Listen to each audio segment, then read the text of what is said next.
Hello and welcome to this week's video where I'm going to be showing you how I made this No Way Home diorama of obviously the Statue of Liberty's head for my Spider-Man figures. This is also available to buy in the description below from my Etsy shop. So starting off with Tinkercad, this is kind of where I make a lot of basic things like this. So I've got the actual pegs that the figure's attached to that slide over the spikes of the crown, and then I've got the head itself. Now, this originally started off as a complete Statue of Liberty sculpt that my friend sent me to use, which is obviously very helpful, and it was sent to me with the purpose of doing this. I can't entirely remember where they got it or if they made it themselves, but it was given to me to do this. And you can see it's been very heavily edited.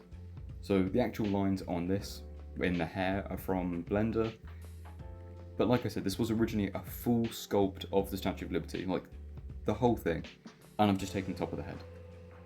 So I feel like I've kind of wasted the file a bit, but it does what it needs to. And you can see the way I've used the whole tool to remove all of the spikes and trim the edges down a little bit, and then remake the spikes that can be plugged in and glued into the front of the crown.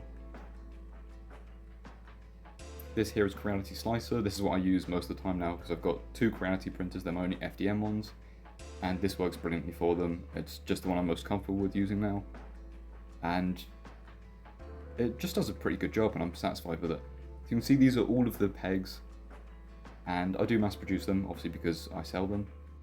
Something I really like is the software will actually color code and tell me exactly what everything is on the right hand side. And then it'll even tell me where the extruder is going to end on the end of the print. That's what that pink thing is that you can see there. Now going to the local area network, export, confirming, and then selecting this machine. Obviously it's the only machine I've got because it's the only printer I'm using at the moment. And now I can just one-click print, which means it will send and it will print immediately, or I can send the G-code and it will store the data to print at a later date, which, considering I've already printed loads of these, I've got a stockpile of them, don't need to print right now. It's also currently running this print, which you can see the actual quality of this and how quick it's printing it. I think this print took 6 hours, which it used to take me 10 hours to run this print and at a lower quality. So yeah, very happy. It did take a little bit of persuasion to remove the bed, just because there's not really much give left of it because it takes up such a big area. But once you got it off, you can see just a little bend of the bed and the whole print comes loose, which I absolutely love. So much easier to remove.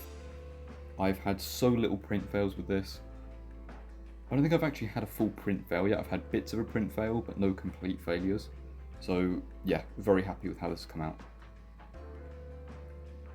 Replacing the bed's really easy as well. There's two little bits at the back that line up with the bolts, and then it will just pull itself back into place. Now I can also go ahead and run the print for the spikes because I already sent the G-code earlier. Again, so much easier to run bits of this. I absolutely love this printer. I've been using it quite a bit, even just for like personal projects. Fantastic, it's made things so much easier for me. And now, with all the prints done, here you can see the spikes, and then bringing in the stands as well. Just a case of gluing the spikes to the head. I do use a heat gun for certain ones if they're being a little bit stiff, but normally they just kind of slot together in a bit of super glue, and then they'll stick together. Or CA glue, because it needs to be a specific acid in the super glue to help the PLA bond. Don't need to get all sciencey. Basically, I use CA glue and it holds up really well. I've not had a single report of any breakages from people that have bought these yet. Now you can also see this is a stand that I haven't used. It's because that fits the Toy Biz Toby Spider-Man, whereas I'm using the Marvel Legends one.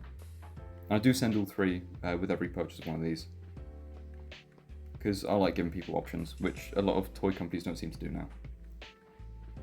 But you can see with all three Spider-Man lined up, I personally think this looks really good. Not the actual diorama itself, I mean, I'm going to be a critic of my own work regardless, but the fact that you can get this pose now with this diorama. Now you may notice that obviously I've got the articulated toes which I'm using for this Spider-Man.